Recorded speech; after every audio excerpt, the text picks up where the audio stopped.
Welcome to the Undrafted Uncensored cast of Pod.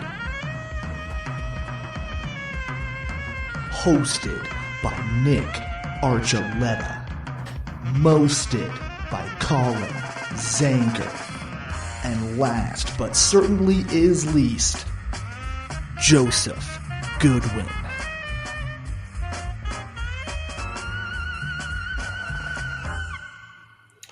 Welcome in everyone to the Undrafted Uncensored, where apparently I'm not going to start the show with a normal speech. I'm going to hit my microphone. A part of the E5280 Sports Network, where it seems the best way to help your March Madness odds is to storm the court. That's fair. That's fair. I mean, what better way to take Duke out than to storm the court with like 8.8 seconds left before the game is over? If you don't like it, play defense, you know? Or score more points. Yeah, just stop it, you know? If you don't like it, stop it. I mean, we all know now after the NFL, if they're not going to allow bodyguards on the sidelines of the NFL, they're not going to allow them in college campus courts. So, you know, you got to fend for yourself. Be tougher, dude. You know, take a martial arts class. Yeah, don't stick your knee out there. I mean, we all walk 1 foot forward at a time, but, you know, watch yourself. It's dangerous out there. Shake your ass. Watch yourself. Yes. Well, it's. Oh, go ahead, Colin. I mean, I was gonna say, since we're going with the music and you like to keep rolling. Yeah. Ankles. What? Ankles. Oh, jeez, no. God damn it, Nuggets. No. What do you mean, God damn it, Nuggets? We were just getting into. I was just gonna get into. Nuggets. I know, that's what I'm saying. Keep rolling ankles, Jamal Murray. Yeah, you know. I mean, it's that time of year. Play tonight anyway. He was due for an injury. Yeah. It's not playoff time, so you let him take whatever time he needs. You know, these guys still aren't used to a slate of games, so let the guy have a break. Plus, do you really want him playing against LeBron and having the LA Lakers fans storm the court after he scores his 40,000th point? Yes. Going for the ankles, trying to twist them Mac Jones style. Yes, I do. You're right. Actually, the Lakers fans would totally go for the ankles. I don't know if I've told you guys this. So when I was working at, the arena formerly called Pepsi Center, there was a Lakers Nuggets game. And of course, after the game, when the Nuggets won, there are Lakers fans and Nuggets fans all fighting in the concourse. Mm-hmm. As usual. Yeah. But this one was extra special because it was women fighting, and this lady was encouraging her kid to grab this woman's hair and drag her by the hair and kick her while she was down. Her kid. Wow. I saw her telling her kid to drag her as she goes running into a suite that wasn't hers, mind you. Because the door's open. Everyone's exiting, you know? The suite door's open. Everyone's exiting. She's telling her kid to keep kicking this lady on the ground, and she's bloody. Like, there's literally hair and, like, scalp on the ground. Two kids, I think, were kicking. I think one was just standing by, maybe keeping watch out.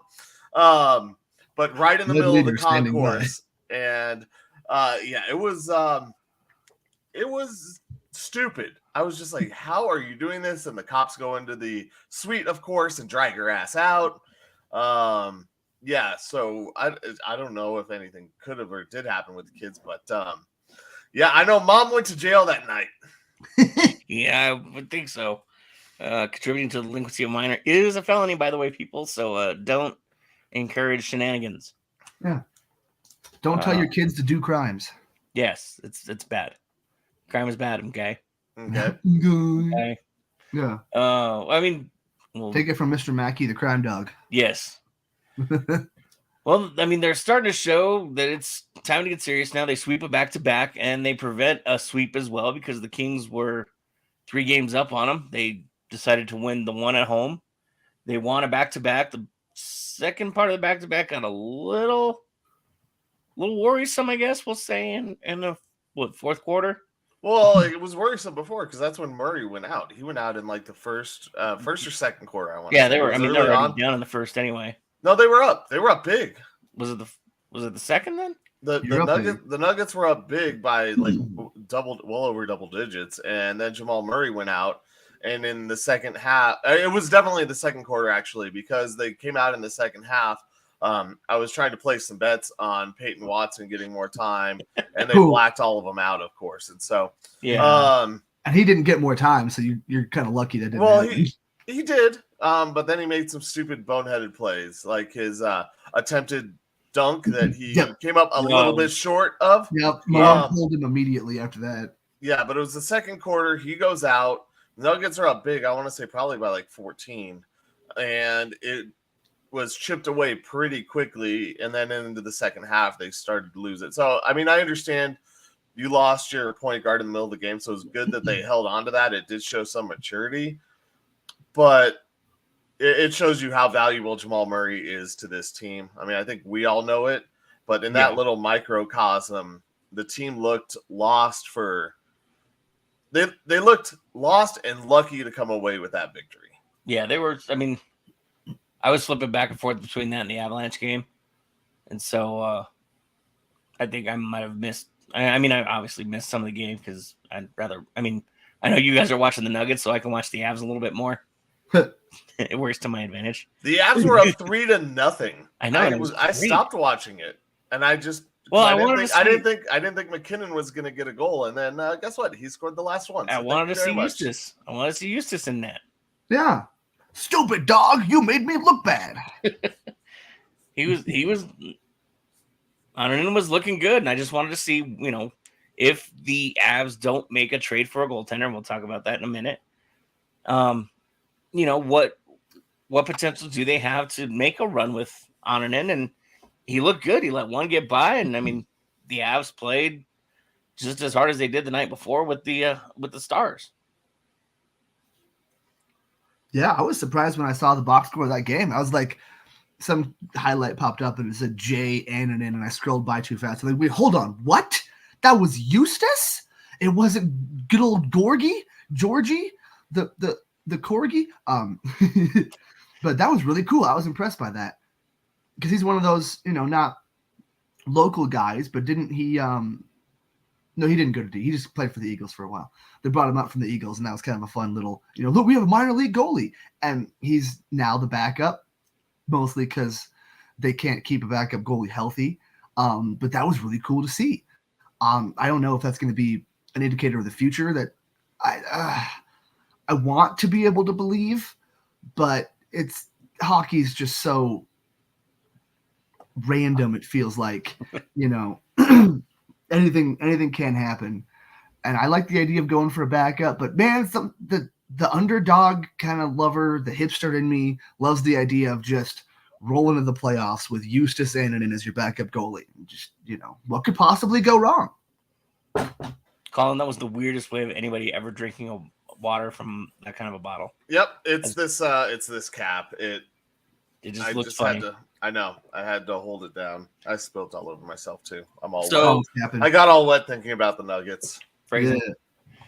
So meant it. Obviously tonight is in LA against the Lakers. Sounds like Joker may not play tonight. I mean, obviously Jamal's not going to play tonight. And I mean, no. I don't want to sound mean, but I don't think the Nuggets really care about the Lakers anymore. It's just kind of like, no, we beat you guys a couple times in important games, and LeBron's old, and it's evident by the fact he's 9 away from 40,000. So you go do your little celebration thing, hang it up next to the mid-season championship banner that you guys felt was necessary, and keep being you, guy. This is a classy move by Michael Malone here. Resting Jokic, resting Murray, probably going to rest someone else so that LeBron can get his 40,000th victory or 40,000th point on a night with a victory. Classy move by Malone by just letting him have one. Yeah, there you go.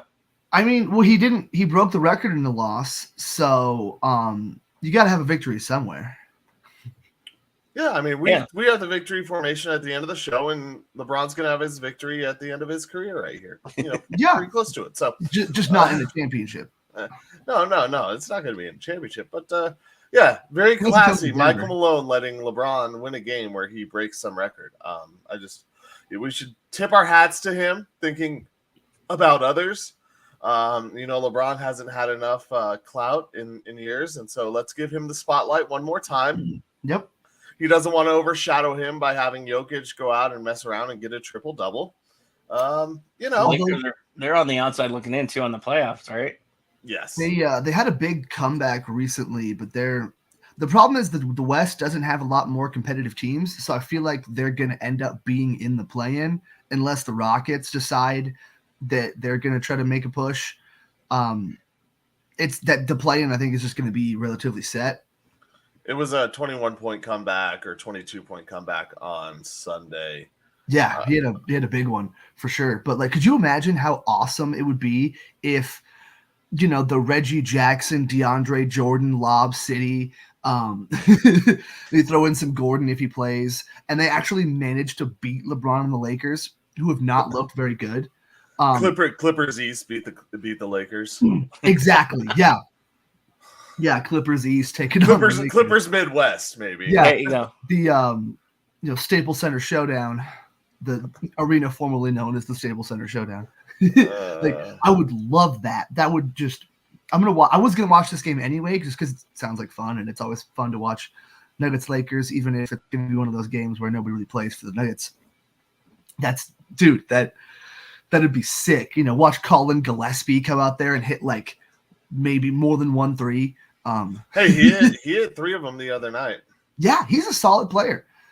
That's been one of the bright spots of Jamal missing time, is that you're developing a decent bench guard that you'll be able to have, in your back pocket for the next couple of years. I don't expect him to play much this year in the playoffs or anything like that. But just having more of those guys just makes you feel better about your roster. It makes you feel like the Nuggets roster is a little bit deeper than maybe we thought, but it's always been very young. And so it's always been more of like your bench has kind of been for the future. And it's nice to see at least one of those guys starting to play well. The sad thing is that he's on a 2-way contract, so he doesn't even have a roster spot right now. And with all the rookies they have, like, they're not going to cut Zeke Naji. They're not going to cut the injured Vlatko. So Gillespie probably won't even have a roster spot going into the playoffs. But still, it's just a guy to have. It makes me happy. So that'll be a guy I'm kind of watching out for. It's Gillespie, and then every single DeAndre Jordan dunk is going to get me excited. Speaking of backups, I had this thought the other day, and I'm wondering what you guys think. Christian just doesn't look. I don't know if it's not prepared, or I don't know if he let this championship, if he winning that championship was like, I've arrived, I've made it, I've done everything I've accomplished, because he is not playing. We've all said he'll turn it around, he'll be okay, but he hasn't. Yeah. He's been in a slump. I'm a little nervous about where his head is at and this, for this team, because last year he was one of those unsung heroes. Him and Bruce Brown, really, they made a big difference in a lot of those games, especially with the defensive mindset. And Christian Brown doesn't look like he's not there, and I'm worried about. I'm just worried about him. I honestly don't think that he's anywhere near. He's definitely taken not 1 or 2 steps back. I want to say like 3 or 4. Well, I think part of it is gotten much worse. Sorry, I didn't mean to cut you off there, Colin. You're good. I think part of it is last year he was fighting for a spot. He was fighting for a role. He was the rookie on the bench. When he first came on, he was still shadowed kind of by Bones too. So, he wasn't quite there yet. He has the championship pedigree because he had already won at KU, and he was bringing that with him to Denver. But he didn't really have that defined role yet. Now he has a defined role, and I think the problem is nobody's really challenging him right now. So he's kind of in the sophomore slump because he's moved up in the pecking order, but he plays with both units sometimes. And so there's no real definition to what he does. So I think he's kind of lost. He's not lost off the path. He's just like, he was walking the path and then he went to take a pee and he slipped down the hill a little bit. Now he's like up back on top of the hill, but he's like trying to remember which way he was going on the path now because he rolled and tripped and stumbled a little bit. I mean, it's like one of those like Lord of the Ringsy, fantasy movies. Do not stray from the path. Immediately turns left. Yeah. Like I feel like it's too much pressure. I think he's putting too much pressure on himself. I feel like the loss of Bruce Brown has caused him to feel like there needs to be more bench points scored. And even though Reggie is more of an offensive guard, he doesn't put up the points that Bruce Brown did. And so I think Christian Brown is trying to take on more than he did last year, and he's doing less because of it. Like he's not taking the shots because now he's worried about missing the shot and being inefficient. And he's trying to always make the best basketball play almost to a fault. And it's like sometimes just fucking jam it in there, go for a layup. Like do the Reggie Jackson thing where you just try something. And sometimes it works. Obviously for Reggie, it works more than anybody else for whatever reason. Those prayer lobs and layups and everything that he does is, and he's been on a slump recently too. So that might be part of it as well, is Christian just doesn't have that same high energy quality defense play style. It feels like he's trying to do a little bit too much, trying to facilitate everybody and have the offense while on the bench kind of run through him. And it's not working. You can see the confidence level has dropped significantly. You're not going to see him like dribbling in between Chris Paul and Kevin Durant anytime soon. Hopefully we get there in the playoffs. But yeah, I feel like he's trying to do too much. And like, we would love to have Bruce Brown back, but we don't need Bruce Brown from Christian Brown. We just need Christian to be Christian and just be that high energy defense guy, relatively plus player, but not like try to do too much, and then don't be afraid to miss a shot. Well, and I know I said this last year after the Nuggets won it all, that I was worried about how some of these guys would react to the young guys. And Christian, I know I singled out because it was, where was his fire going to be? I mean, I'm honestly worried that now he is, at this moment in time, that he feels like he's accomplished everything he set out to do. He's won a championship at every level, and he's taking it ezy. No, that's the thing that I'm worried about, is that he might be not, He's not that guy though. Like Bill Barton, I would see that. Maybe even Reggie to an extent. Christian Brown is a grinder. He's not the guy that's going to take it easy. But it doesn't seem like he's been grinding this year, man. That's what I'm saying. It doesn't look like it doesn't seem like he's putting in the same. It doesn't seem like the same amount of effort is in these games as there was last year. That's what I'm saying. I agree. Like yeah, maybe that role that you said he felt like he carved out. I think he feels comfortable in that. Like, that's what I'm saying. Maybe he feels just comfortable, and that's not a good place to be, because you see guys like Jokic. Jokic takes this time off, but when he's in there, he's working. Jamal, when he's in there, he's working. These guys are going hard after it, and I just don't think that Christian is. I think it's the opposite. I think he was comfortable last year, and he's uncomfortable now, and because he looks unsure. He looks like whatever decision he's going to make is wrong. Like he doesn't have that like smile, kind of calm look on his face like you'd see from Bones sometimes when he'd miss a shot. He looks more like he's too concerned to make the wrong play, and it causes the play to slow down and kind of just not fizzle out anyway. But doesn't that come from being unprepared? Don't you think that No, is, it can also just be overthinking too. Yeah, you can already set the bar for yourself so high. You're trying to attain that again. The sad thing is, you're already there, kid. So if you're already at that level, you can't don't try and repeat what you did. Yeah. Go out there and try to set a new bar. And I mean, somebody's got to sit down with them at some point and have that come to Jesus, where it's like, dude, this was you last year. You're still playing like that this year. And that's why you're struggling, because you think you have to continuously do what you have to do, basically, for lack of a better phrase, sell jerseys. Don't worry. You're good enough. You've won championships at every level. You know how to do it. You're not a starter yet, but look who's in front of you. You have what should be perennial all-stars when you have a perennial all-star and a bunch of wannabe all-stars, basically, according to the NBA. And, it's going to be hard to crack that starting lineup for a while. But you keep doing what you did last year and bring that into this year, but push yourself to be better, then you found your spot again. And I think he's just trying to repeat what he did last year. Nobody, Bruce Brown was taking him by the hand and pulling him along, encouraging him, basically, this is who you are, kid. You know how to do this. Yeah. Follow me, too. Follow me, and I will guide you in the ways of the Force. So, maybe, the loss of some of that hurts, but I honestly feel like he's unprepared, or he was unprepared for this season. That's how I feel. So, I don't know. How long That's my view on it. I just don't think he's ready. I don't think he has the same intensity. I don't think he is playing with the same passion that he was last year. I feel like he's a little checked out. Yeah, that's the result. I feel like the reasons are different, but effectively, you're right. That's what is sadly happening, is that it's just not working out. I feel like, I think it's more of a confidence thing, but it ends up with him looking unprepared. It ends up with there's too much stuff going on, and maybe I'm just not. I don't. He's not one of those like overly cocky, overly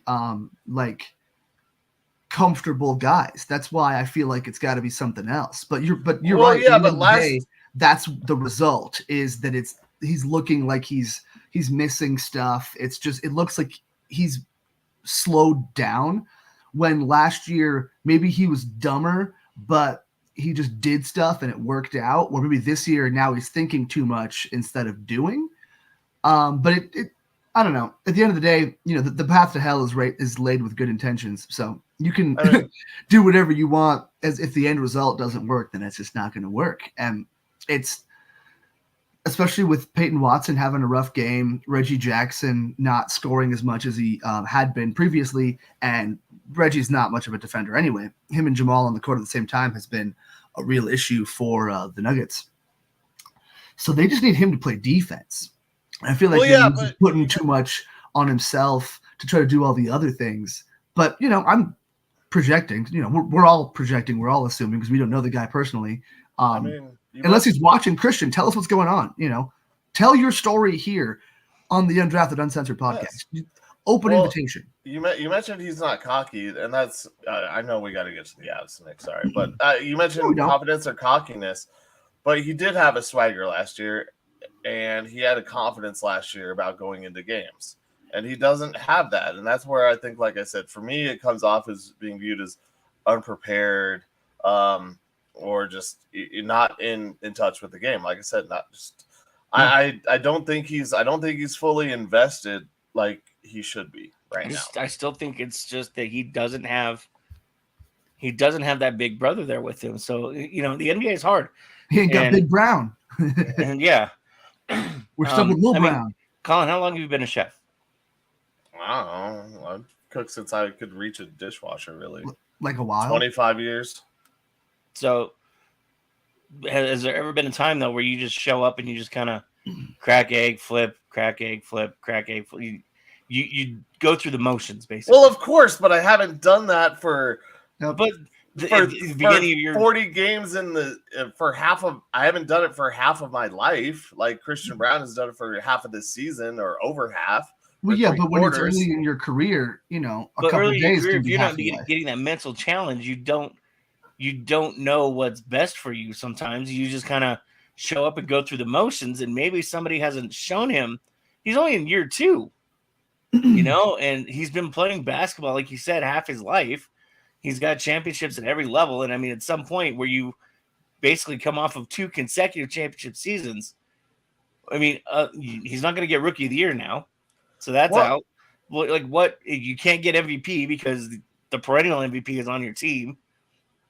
So where's your fire? Where's your passion? That's what I mean. How many times have we seen somebody, especially like bosses, who get to, like, let's say they get to their point and then they feel like they can do nothing now.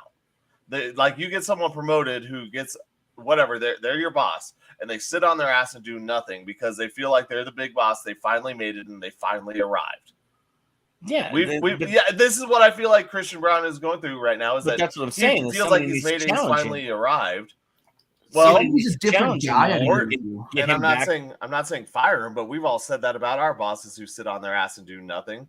After they get promoted, is fire them. So, like I said, I'm not saying get rid of Christian Brown, but no, it's you don't need to get rid of him. You just need to find that spark again and find a way to encourage him to be who he was last year, but in a slightly different variation, because what he's done, what he did for last year was fine for last year. Yeah. But this is a new season, higher expectations, even from us. And maybe we're looking at him a little too harshly because he is only a sophomore. He's only in year 2. He's a sophomore in the NBA. And maybe we're expecting too much out of him because he really shined last year. And maybe we need to sit down and look at his numbers and actually go, okay, maybe we're pushing him too much.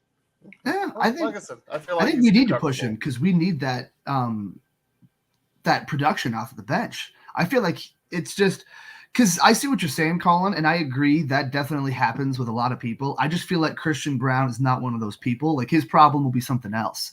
I feel like, because like I said, I think it's more of a crisis of confidence than it is too much confidence or being complacent or comfortable or any of that. He does not strike me as that kind of guy.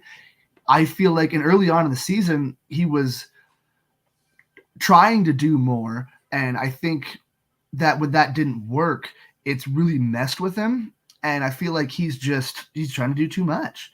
But watch, we say this and then he'll come out in an interview or a post game or something and just start talking himself up. Yeah, I'm the best bench player in the NBA. Like when you see him in interviews, he doesn't say stuff like that. But watch, because we're defending him, he'll go out there and just say some dumb shit and get himself released, which I don't think will happen.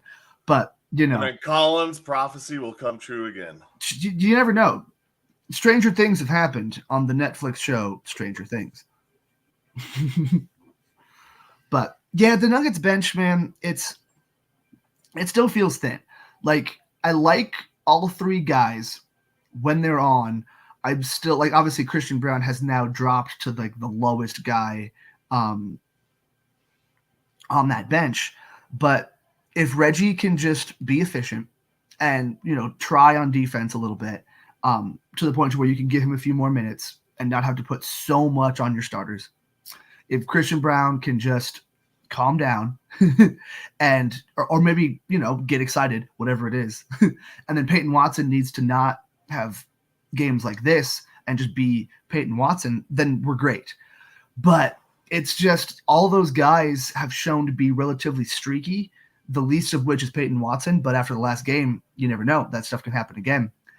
It feels like the bench last year was so much more consistent. With Jeff Green, you knew exactly what you were going to get night in, night out. He's going to take some dunks. He's going to shoot some threes. He might make them. He might not, but he's going to keep the other team honest. And he's just going to play good fundamental basketball.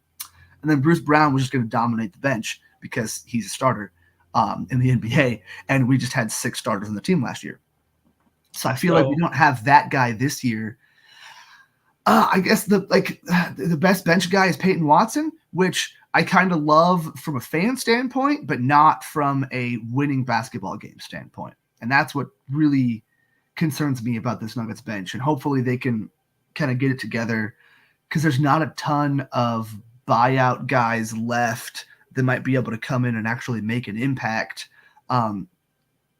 Maybe there's a guard out there that I'm not thinking of, but I feel like you just got to get more out of these guys. And, hopefully Nick and I are right and he figures it out, Christian Brown, and everything's okay. And then, but that's never how it goes in sports. So they'll have to overcome something. So I'm looking at his stats right now. His defensive stats have improved over last year. His offensive stats are obviously what are a little bit more glaring, but they're not, it doesn't seem as significant as I would have thought. I mean, he's averaging 4 more minutes per game. So he's averaging 2.5 field goals a game. His field goal attempts are just under 6. So he's got a 435 field goal percentage, which compared to last year was 495. But then you get into his defensive stats. He's averaging more rebounds per game. He's at almost 3 rebounds. His total rebounds per game is 3.5. He's getting more assists now. He's almost an assist and a half. Steals are still the same. His blocks have increased by 0.2. So I mean, he's making up where I think last year we were kind of letting him slide a little bit because he was doing so much offensively that his defense, albeit the reason the Nuggets originally drafted him, was down a little bit. He was scoring points, and this year he's improving on defense, and we want him to do both. Well, and I think he's trying to find a balance. And I feel like they're not story. I feel like the eye test, he fails a lot more regularly. The stats might not really say how bad it's looked. What is his plus minus? That's one that I always really, it's not a be all end all or anything, but it's a good indicator of just how is the team doing when you're on the court. And sorry, what were you going to say, Colin? I mean, yeah, I don't want to beat a dead horse with this Christian Brown stuff, but like he has 4 more minutes played per game. He's averaging 4 more minutes, and this is in comparison to last year where his ass got sat on the bench and didn't play minutes for like 2 weeks straight. Yeah. You're gonna have better stats. I mean, you should have somewhat better stats, and you're gonna have more opportunity because you have more opportunities. Yeah. So I mean, what I would like more so.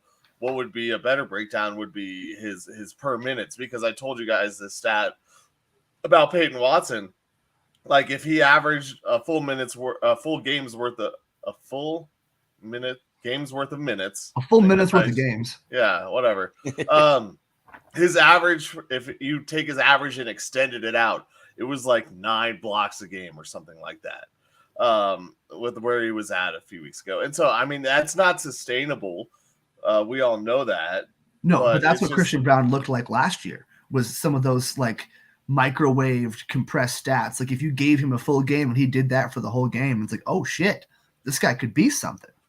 Yeah, so I mean, maybe it's just one of those guys that, like I said, and it might be a sophomore slump, but it could be he might just have to be a bench guy. Like that might be who he is. Like the guy there's nothing wrong with that. The guy that you can't rely on. Like for all these minutes. I mean, I know there's nothing wrong with that, but it just feels like Seinfeld. No, there's anything wrong with that. He hasn't taken a hold of this opportunity that he's been given. And you're right, it is the eye test. The eye test also says that we have spent way too much time talking about the damn Nuggets. Let me get this one piece and we'll. No, it's interesting. So, Joe, you asked the plus minus. Last year he was negative 1.5. This year he's negative 1.8. To add to that, the Nuggets bench has not been good in the plus minus realm anyway. So that doesn't help. That doesn't help anyway either. So yeah, I mean, for me, it's the assist numbers, the added assist attempts. They're not working, and I love having someone that will do that, but I don't want another Facu Campazzo where they're passing to a fault, or how Austin Rivers used to drive the basket and then instead of going for a layup or a dunk and forcing a foul or something, he would just throw it from underneath the basket to some random wing and hope they could make a 3 or whatever. That's what concerns me the most about Christian Brown, is seeing him pass a little too much and having it not work. Like if those passes start working and guys get, he gets more assists because guys are actually scoring off of these passes, then hell yeah, everything's fine. But it's not working. And it's just, it's almost spiraling to where, one thing misses and then it gets in his head. And then it's like when Terrell Owens used to drop a ball in the 90s, he would drop 6 that game. Yeah. Well, I don't know. We'll see how it plays out. Go to the other team that plays at the former Pepsi Center. I don't know why we were doing that tonight. Coke Center. Avs make their first significant trade as they get Bardakov from the Devils for Curtis McDermott. So basically, forward for forward, the only difference is the Avs got a 2024 round prospect. He plays in Russia. He is not playing in the round pick. So they get a 7th round pick and Bardakov for Curtis McDermott, and I don't really see that affecting the team too much other than Yes, it does. thank you for letting me finish. Other than in the locker room, because from what has been reported before, Dermy and Bedsy did not get along too well, and Dermy was not, he was lucky to get 7 minutes in a game. I think Colin's looking at a different angle for this. I'll let him. Yeah. It does. It opens up more room for one Sidney Crosby. Oh, Salary cap. Speaking of Stranger Things from earlier, the prediction from last year, which I will have clips so I can play it for you guys on our next show. Of course. That Sidney Crosby. Look who has some cap space to sign a higher priced player and bring in another guy, a bigger name player. And that would be the Avalanche. And who still needs a 2C? Oh, that would be the Colorado Avalanche. Ooh. Oh, and what's Is he happening? willing to take the demotion? What's happening with the Penguins? They're not doing so hot. They're not great. No, but they're in the East too, and we've seen what the East is capable of. And there's 4 teams out there in the East that are just significant. Yeah, monsters. so you're not going to win, and the Penguins are in a rebuild. Yeah. They're fully a part of it, and I don't think Sidney Crosby wants to stay around for another round of a rebuild. All right, here, look at it this way. And this is stupid. Colin was right. One of the Avs' biggest threats in the Western Conference is going to be the Vegas Golden Knights. Do you not want a guy named Crosby playing well in Vegas? That's all I'm saying. I don't know where Colin went. Colin? Colin. He's gone. I'm here. There he is. I was like moving my mouse up the screen as you disappeared, and I was like, did I do that? I guess that's Vegas. Can I do that? Yeah. Do you not want a guy named Crosby in Vegas? Come on. No, not in Vegas. No, against Vegas, yes. That's what I'm saying. You're bad at this. It's cap space, man. I'm telling you, they're making some moves. Oh yeah, I mean the rumors have been out there. The thing that would bother me is that Sakic might zig when everyone else thinks he's going to zag, just for the sake of doing something different and go for a different guy. Or I guess it's the other GM guy. But McFarland. That's what I said. Yeah, Seth MacFarlane.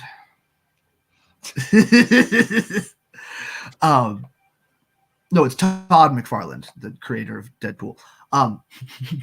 But I'm still excited, man. I think this is going to be cool. You see little moves like that. It's kind of like we saw it on the opposite end when the Broncos brought in Kenny Young, the linebacker, so that the Rams could save cap space to bring in Von Miller. Obviously now it's the other way around, and we cleaned up cap space, and now we get to be excited. The Avs have just about $2.2 million available in cap space now. What's your homie rolling right now, Colin? Well, the NHL, you're not paying the full salary for the season. You pay a pro-rated salary on the players that you bring in, and then you also have the trade away. Are you sure that's updated at 2.2 with McDermott? That was according to 16 hours ago from the Denver Post. Okay. Do we really trust the Denver Post, though? Well, I mean, who most local story that popped up first. Who reads papers?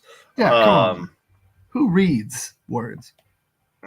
So there's still money that can be had, and then the Penguins can absorb some of the contract. Also, there's plenty of space to get Crosby here, but Crosby is only due $3 million. Perfect. This year and next year.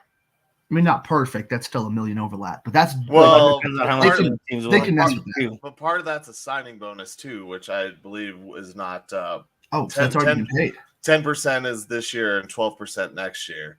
So I think that there's plenty of room, like I said, for him and another guy to be able to come in here, especially if you're having to trade a guy like Sam Girard or Bo Byram, and you have some more cap space that is freed up. It's the space is there. I mean, we're already halfway through the season, so obviously that $3 million is not $3 million that the Avs would owe him. Like I said, 1.2 maybe, and then you're trading away an asset in Bo Byram, let's say, to the Penguins so that they can get their rebuild on, and they absorb another 25% of that contract because they're bringing in a much cheaper player in Byram right now. It's lining up to be a very good possibility. This is not going to be the Lars Eller year again. You sure? Yes, I'm sure. I'm damn sure. Because last year, remember, they didn't make any of these types of moves. Last year, their moves were adding on and still in hopes of having the contract of Landeskog hit the books for the playoffs. Yeah. These are moves set up to, go towards a push. Like these are those pre-moves, like you talked about with the Broncos and Kenny Young. These are the pre-moves to make a bigger move. It's what the Rams did in that year to get the guys on the team to win the championship. So, yeah. And you don't make a funny. move like this when you don't have something else later on lined up in the works. Sometimes it obviously fizzles out and doesn't go through, but like usually these moves happen as a pretense and the entire thing has already been agreed upon. So they might already know that they're bringing in Sidney Crosby, and we're just waiting. We're fixing to find out. Rams and Avs, Kroenke-owned teams. It also depends on Choo-Choo coming back too. And since he's been back in the locker room and been around the boys, they've put 10 biscuits in the net. They've looked good these last two games with Nichushkin getting around the club again. And, I mean, we've obviously seen the captain out there too. Skating. He hasn't actually played, right? He's still skating slightly, right? Yeah, okay. But, yeah, that's huge for, like, motivation and stuff. But also you can never score too many goals. Not with this offense or this defense. Yeah, exactly. So you know what? Just go all in. Like I said, I want the Mighty Ducks 2, the guys that score 35 goals a game and don't play any defense. We're ignoring Mighty Ducks 3. Bring in Sidney Crosby. There was no such thing as the Mighty Ducks 3. Nope, didn't happen. Well, I mean, that's good because I actually honestly forgot it even allegedly occurred. That was the only one that my neighbor had, like on tape or DVD or something. So that's the one that I've seen the most when they replace Emilio Estevez and the new coach is like, fuck you, play defense. Goalies sit there, eat more.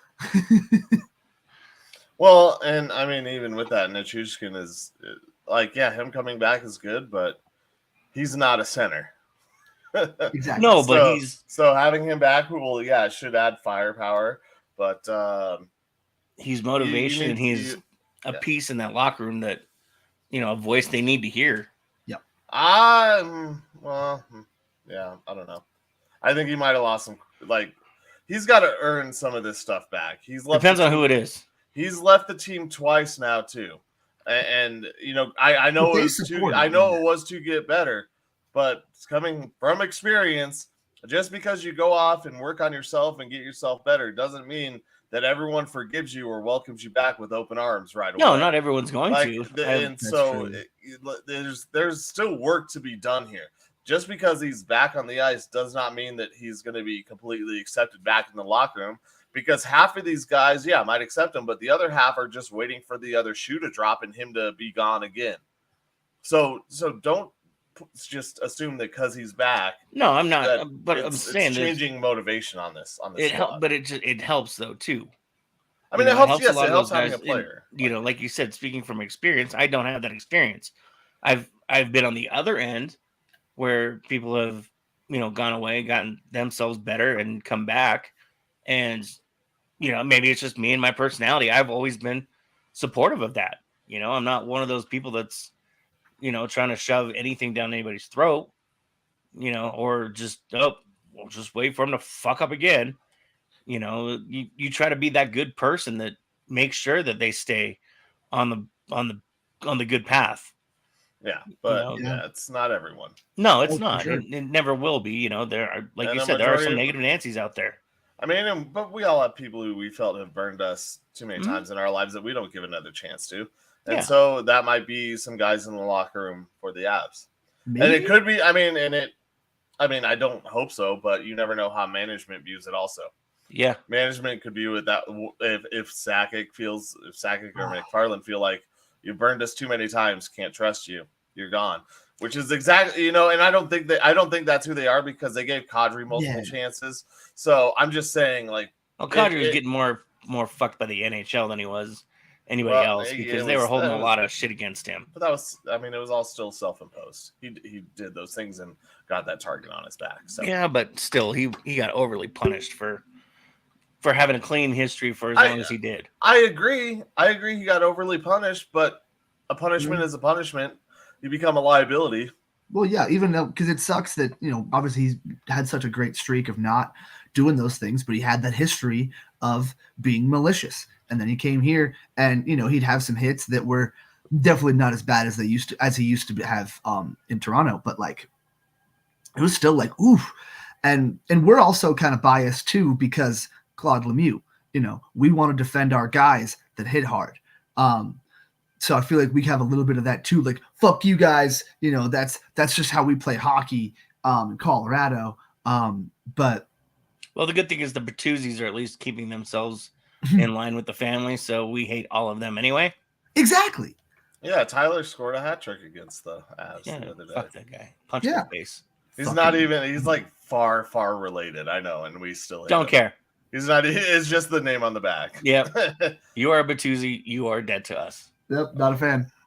All right, heading out to Arizona. Really? Why? Yeah, I'll be there in 26 days. Oh, shut up. Well, I mean, I don't know if you guys read the article I sent you yesterday from The Athletic. Oh, I read it when it came out. And did I read you? the response. Yes. Go. Okay. Just go.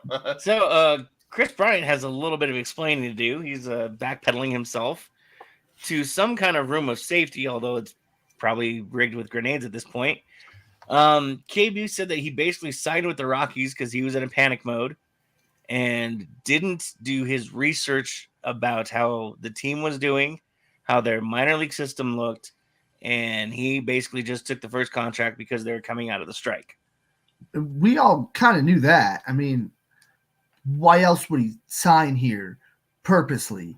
Like, obviously money is the biggest reason. You see, is it 180 million or something like that he makes? Like, he took the biggest contract that was available to him. Yeah, exactly. So obviously he didn't realize what the Rockies culture was like, or he wouldn't have taken that because he wanted to win at some point. I think he wanted to get away from a lot of the stress and pressure from Chicago because it's Chicago.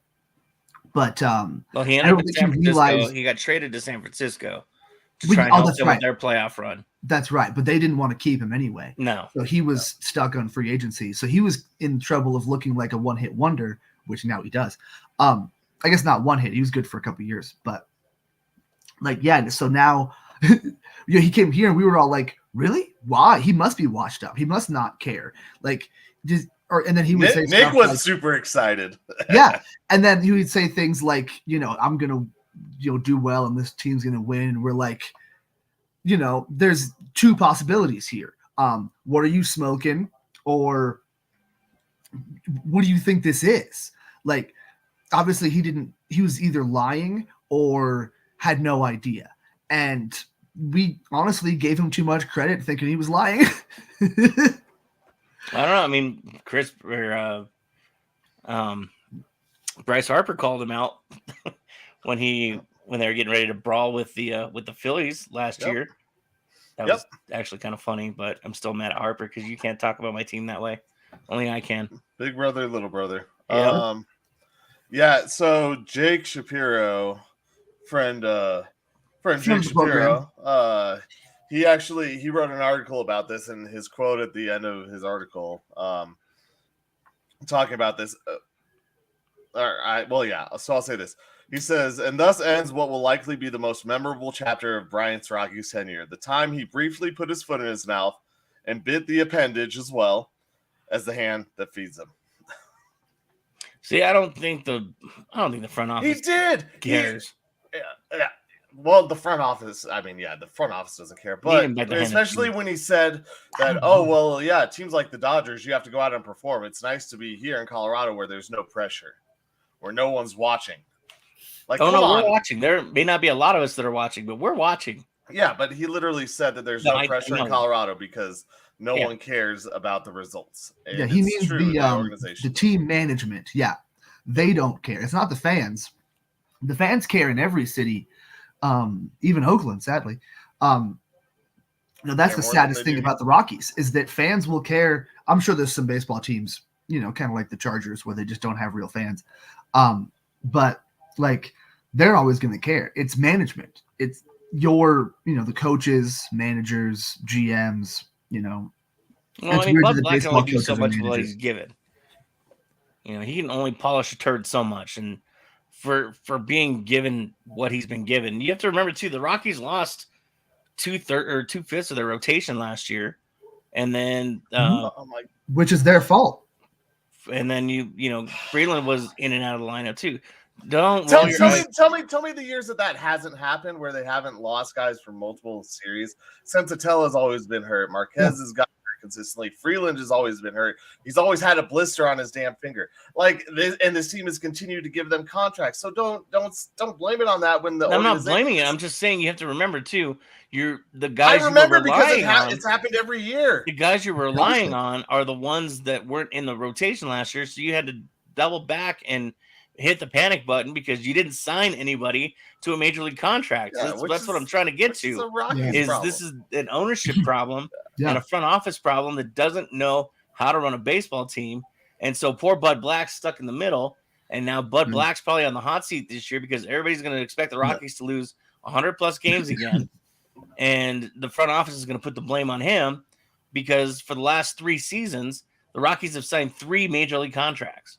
I think Bud Black is safe because of that, because they're not giving him anything. He's got a cush job. He's just kicking it, hanging out, doing the best he can with the shit roster that he's given every year because they don't try. They don't give him anything. And I think they're happy with Bud Black because he's not going to push back on them. He's not going to tell them to, get a better training staff so your players stop getting fucking hurt. Or because he fought that battle in San Diego.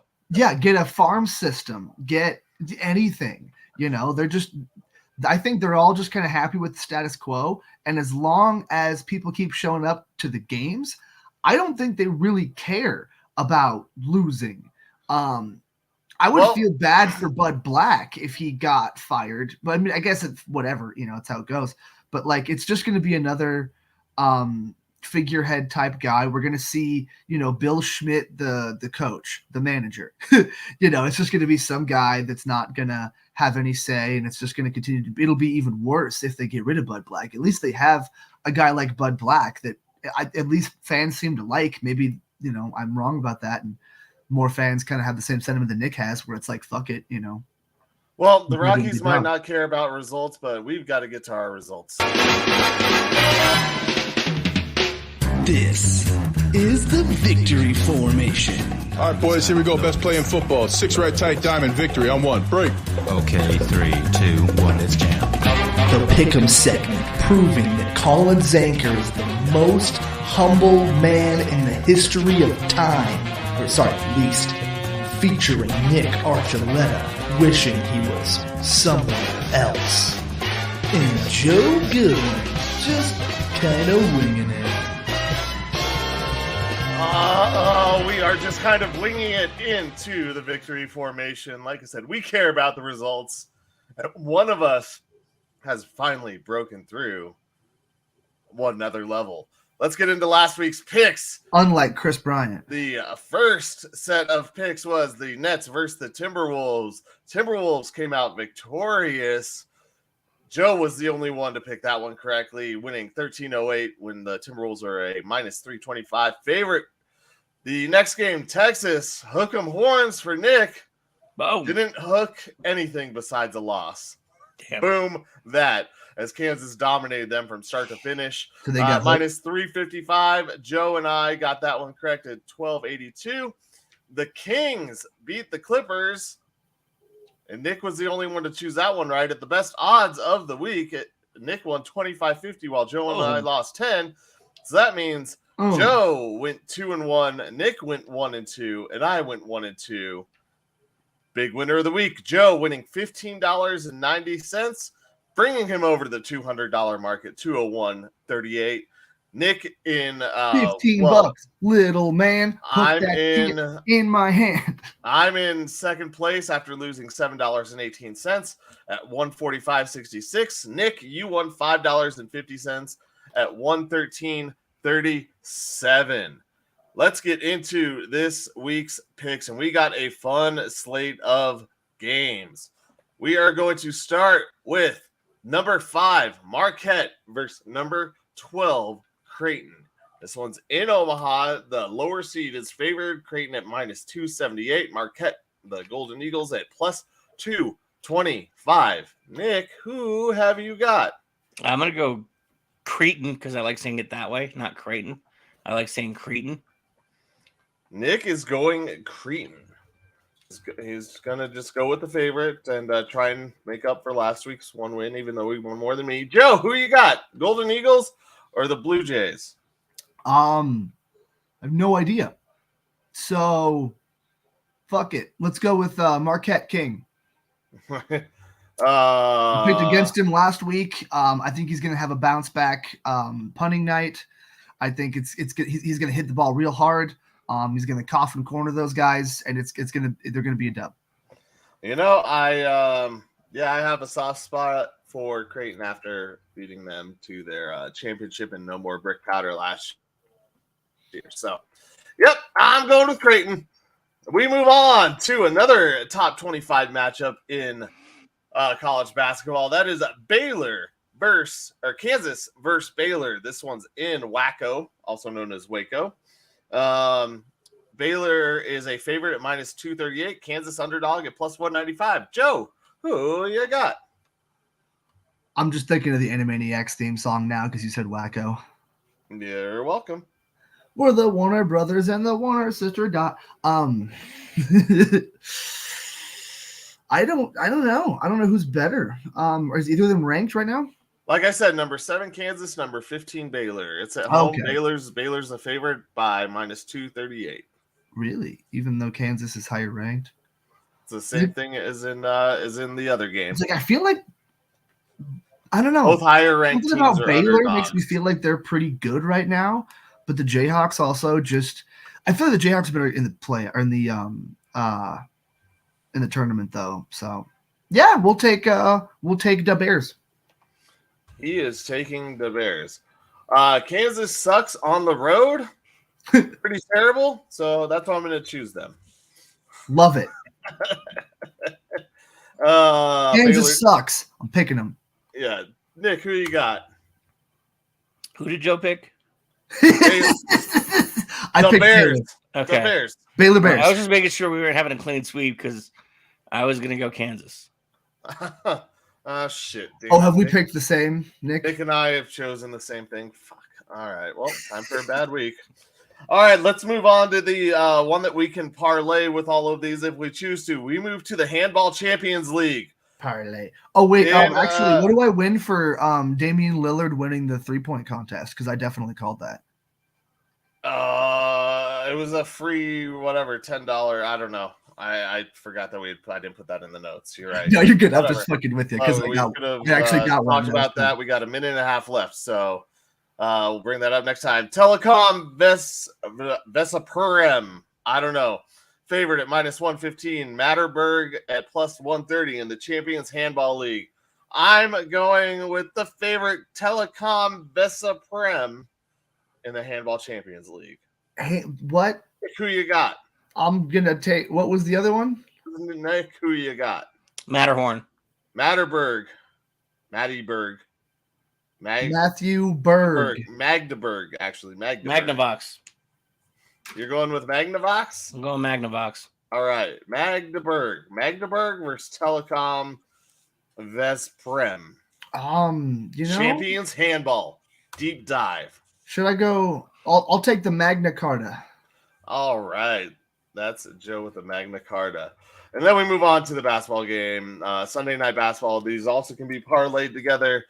These next two bets, the odds are not up, but we have Thunder versus the Suns.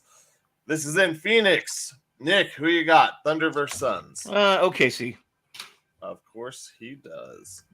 So, you gonna stick with your favorites? Yeah, I gotta take the Thunder. I mean, come on. I figured you were, and I am going Suns in the desert because it worked out last time when I said I'm going to choose the team of where I'm going to visit soon. No, it didn't. The game you can parlay that with is the Penguins versus the Oilers on Sunday Night Hockey. Penguins visiting Edmonton. I'm assuming Edmonton is going to be the favorite in this game, but yeah, that's just a wild random guess. Shouldn't be that hard of a guess. But Joe, who you got? Edmonton. Yes. I had to second guess for a second. I'm like, wait a minute, that's the Connor McDavid Draisaitl. What the fuck would the Penguins? Yeah, no, we're taking Edmonton. Yeah. Sunday Night Hockey, baby. You parlay with Sunday Night Basketball. Nick, I'm taking the Oilers also. Nick, who you got? I was going to go Oilers as well. But Well, and it's a clean sweep. That is all right. So we're all going to lose $10 on that game because that's the way that it goes. That's the way the cookie crumbles. But that's all right. You know what? We'll all win some money this weekend. I'll win more than maybe Nick or Joe because I've had a little bit of a downturn. But yeah, all we do is win normally, as Joe has crossed that $200 mark. First one over it, I believe. I didn't really have a chance to go into all of it because of some technical stuff this morning. That was fun. Yeah. Everything's fine. Well, we got through it. It's time for us to go wrap this on up. And thank you, everybody, for tuning in today. And this has been another presentation of E5280 Sports Network. Thank you to Pikes Peak Sports Cards for being our lovely sponsor. Thank you, Colin, for turning on the nice, slow driving music. And don't forget to check out E5280sports.com for all the other great shows they have on there. Wheelhouse, Between the Lines, Gridiron Intel, so many more. For Colin Zanker and Joe Goodwin, I am Nick Archuleta. This has been the Undrafted Uncensored. Until next week, bet smartly, bet safely, and enjoy root beer. Bet. Have a good night. Go Nuggies, go Avs, go everybody.